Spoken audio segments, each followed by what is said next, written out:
ಸರ್ವರಿಗೂ ಶರಣಾರ್ಥಿಗಳು. ಕರ್ನಾಟಕ ರಾಜ್ಯದಲ್ಲಿ ಪದೇ ಪದೇ ಕುರಿಗಾಯಿಗಳ ಮೇಲೆ ಆಗುವಂತಹ ಹಲ್ಲೆಯನ್ನ ತಡೆಗಟ್ಟುವ ಸಲುವಾಗಿ ಕರ್ನಾಟಕ ಸರ್ಕಾರ ಸಾಂಪ್ರದಾಯಿಕ ಅಲೆಮಾರಿ ಕುರಿಗಾಯಿಗಳ ಕ್ಷೇಮಾಭಿವೃದ್ಧಿ ಹಾಗೂ ದೌರ್ಜನ್ಯ ವಿರುದ್ಧ ಒಂದು ಹೊಸ ಕಾಯ್ದೆಯನ್ನ ಸಿದ್ದರಾಮಯ್ಯನವರು ತಗೊಂಡು ಬಂದಿದ್ದಾರೆ.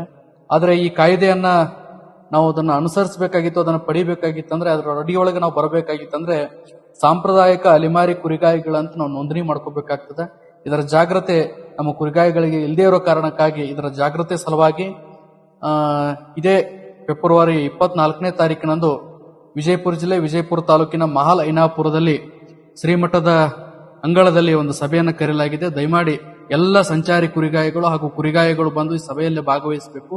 ಈ ಸಭೆಯಲ್ಲಿ ಏನು ಈ ಅಧಿನಿಯಮದ ಅನ್ವಯ ಆಗಬೇಕಾಗಿತ್ತಂದ್ರೆ ಇದನ್ನ ನೋಂದಣಿ ಮಾಡಬೇಕಾಗಿತ್ತು. ಇದರ ಜಾಗೃತಿಯ ಸಲುವಾಗಿ ಪಶು ಸಂಗೋಪನಾ ಇಲಾಖೆಯ ಅಧಿಕಾರಿಗಳು ಹಾಗೂ ಸಂಬಂಧಪಟ್ಟಿರತಕ್ಕಂಥ ಪೊಲೀಸ್ ಇಲಾಖೆಯ ಅಧಿಕಾರಿಗಳು ಕೂಡ ಈ ಸಭೆಯಲ್ಲಿ ಭಾಗವಹಿಸ್ತಾರೆ.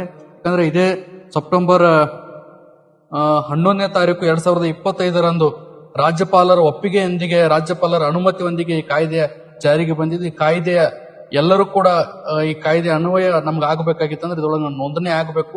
ಅದರ ನಿಟ್ಟಿನೊಳಗೆ ನಾವು ಏನು ಕ್ರಮಗಳನ್ನು ಕೈಗೊಳ್ಳಬೇಕು, ನಾವು ಎಲ್ಲಿ ನೋಂದಣಿ ಮಾಡಬೇಕು, ಇದರ ಜಾಗೃತಿಯನ್ನು ಮೂಡಿಸಬೇಕಾಗಿರತಕ್ಕಂಥದ್ದು ನಮ್ಮೆಲ್ಲರ ಕರ್ತವ್ಯ. ಇವೆಲ್ಲರೂ ಕೂಡ ಅತಿ ಹೆಚ್ಚಿನ ಸಂಖ್ಯೆಯಿಂದ ಬಂದು ಈ ಕಾಯ್ದೆ ಹಾಗೂ ನಮ್ಮಲ್ಲಿ ಮೇಲೆ ಏನು ದೌರ್ಜನ್ಯಗಳು ನಡೀತಿರ್ತಾವೆ ಅದನ್ನೆಲ್ಲವೂ ಕೂಡ ತಡೆಗಟ್ಟಬೇಕಾಗಿತ್ತಂದ್ರೆ ನಾವೆಲ್ಲರೂ ಕೂಡ ಜಾಗೃತಿಗೊಳ್ಳೋಣ ಅನ್ನುವಂಥ ಉದ್ದೇಶಕ್ಕಾಗಿ ಸಭೆಯನ್ನು ಕರೆಯಲಾಗಿದೆ. ದಯಮಾಡಿ ಎಲ್ಲ ಕುರಿಗಾಯಿಗಳು ಬಂದು ಈ ಸಭೆಯಲ್ಲಿ ಭಾಗವಹಿಸಬೇಕಾಗಿ ಈ ಮೂಲಕ ಕೇಳಿಕೊಳ್ಳುತ್ತೇನೆ.